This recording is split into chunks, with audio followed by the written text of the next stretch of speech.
Assalamualaikum warahmatullahi wabarakatuh. Teman-teman, kali ini saya ingin berbicara tentang bagaimana ketika seorang muslim bepergian ke negara-negara non-Islam.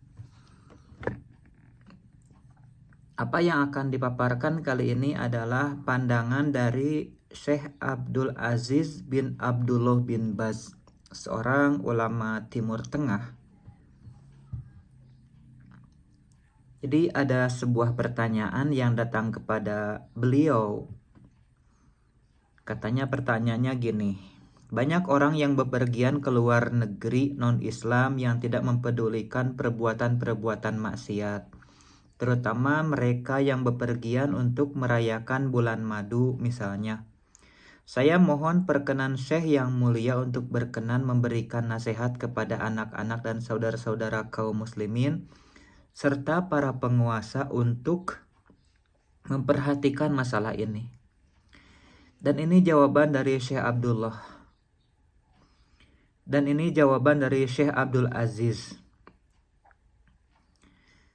Alhamdulillah, segala puji bagi Allah, salawat dan salam semoga senantiasa dilimpahkan kepada Rasulullah, keluarga dan para sahabatnya, serta mereka yang meniti petunjuknya, amma ba'du. Tidak diragukan lagi bahwa bepergian ke negeri kafir mengandung bahaya besar. Tidak hanya untuk saat pernikahan atau yang disebut dengan istilah bulan madu, tapi juga untuk saat-saat lainnya. Seharusnya seorang mukmin bertakwa kepada Allah dan mewaspadai faktor-faktor yang bisa menimbulkan mara bahaya. Bepergian ke negara-negara musyrikin, juga ke negara-negara yang menganut faham kebebasan mutlak dan yang tidak ada pengingkaran terhadap perilaku kemungkaran, mengandung bahaya besar yang mengancam agama dan moral, termasuk juga terhadap agama istrinya jika turut serta bersamanya. Maka seharusnya semua pemuda kita dan semua saudara kita tidak bepergian ke sana dan memalingkan angan-angan dari itu, serta tetap tinggal di negeri mereka saat masa pernikahan dan lainnya. Mudah-mudahan dengan begitu Allah Subhanahu wa Ta'ala melindungi mereka dari keburukan bisikan-bisikan setan. Bepergian ke negara-negara yang banyak kekufuran, kesesatan, kebebasan dan merajalelanya kerusakan seperti perzinahan, minum khamr, dan berbagai macam kekufuran dan kesesatan lainnya mengandung bahaya yang besar baik terhadap laki-laki maupun perempuan. Berapa banyak orang soleh yang bepergian ke sana lalu kembali menjadi orang yang rusak. Berapa banyak orang muslim yang kembali setelah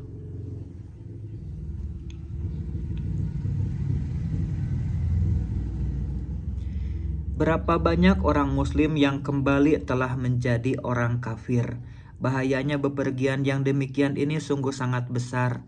Nabi Shallallahu Alaihi Wasallam bersabda, yang artinya, aku berlepas diri dari setiap muslim yang tinggal di tengah-tengah kaum musyrikin. Dalam hadis lain, beliau Shallallahu Alaihi Wasallam bersabda, artinya, Allah tidak akan menerima amal dari seorang musyrik yang berbuat syirik setelah sebelumnya memeluk Islam, sehingga ia memisahkan diri dari kaum musyrikin dan kembali kepada kaum muslimin. Maksud sehingga ia memisahkan diri dari kaum musyrikin adalah bahwa ia seharusnya waspada untuk tidak bepergian ke negara-negara mereka. Tidak hanya saat bulan madu saja, tapi juga di saat-saat lainnya. Para ahli ilmu telah menyatakan hal ini dengan jelas dan memperingatkannya. Sungguh kecuali orang yang mempunyai ilmu yang mantap yang boleh pergi ke sana untuk menyerukan dakwah ke jalan Allah dan mengeluarkan manusia dari kegelapan ke jalan yang terang benderang. Menjelaskan kebaikan-kebaikan Islam kepada mereka. Mengajari kaum muslimin tentang hukum-hukum agama mereka yang disertai kebaikan. Orang-orang seperti itu mudah-mudahan mendapat balasan pahala dan kebaikan yang besar. Biasanya bagi orang yang seperti itu tidak membahayakannya karena ia telah memiliki ilmu, ketakwaan, dan hujah yang mantap. Tapi jika ia mengkhawatirkan terjadinya bencana terhadap agamanya, maka ia tidak boleh bepergian ke negara kaum musyrikin. Hal itu untuk menjaga agamanya dan untuk menyelamatkan diri dari sebab-sebab yang bisa menimbulkan bencana dan kemurtadan.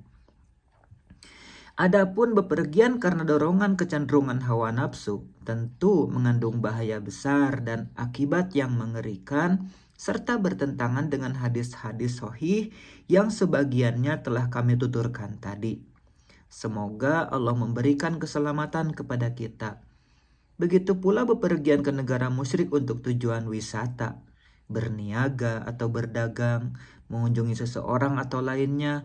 Semua itu tidak boleh karena mengandung bahaya besar dan bertentangan dengan sunnah Rasul Shallallahu Alaihi Wasallam yang melarangnya. Maka nasihat saya untuk setiap muslim, hendaklah tidak bepergian ke negara-negara kafir dan negara yang menganut faham kebebasan mutlak, serta membiarkan kerusakan dan tidak dipedulikannya kemungkaran. Hendaknya tetap tinggal di negerinya sendiri yang banyak mengandung keselamatan dan sedikit kemungkarannya. Karena yang demikian ini lebih baik dan lebih selamat baginya, serta lebih menjaga agamanya. Hanya Allah lah yang kuasa memberi petunjuk ke jalan yang benar.